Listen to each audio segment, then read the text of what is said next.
Hey there, welcome back to Web Unraveled. In today's video, I am going to show you how you can add auto subtitle to your video in Canva.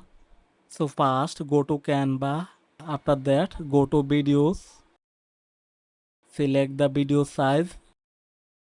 Now on the left panel, go to uploads.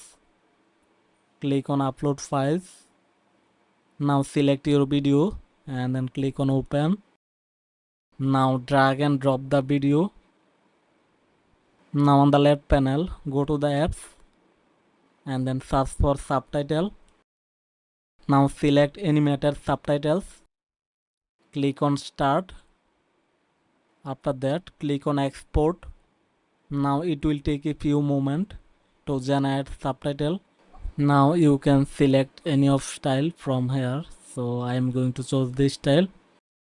Font. You can choose any of font. Font size, font color, and font highlight color. Click on generate. Now if you want to change any word, then you can change it from here. After that, click on generate video with subtitle. Now click on plus icon, add a page, and then click on the video. Click on add to design.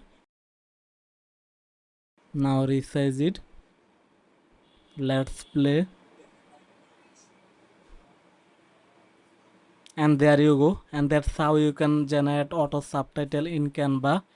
Hope that this video helped you out. If you found this video helpful, please consider to like and subscribe this channel. Thanks for watching and see you in the next video.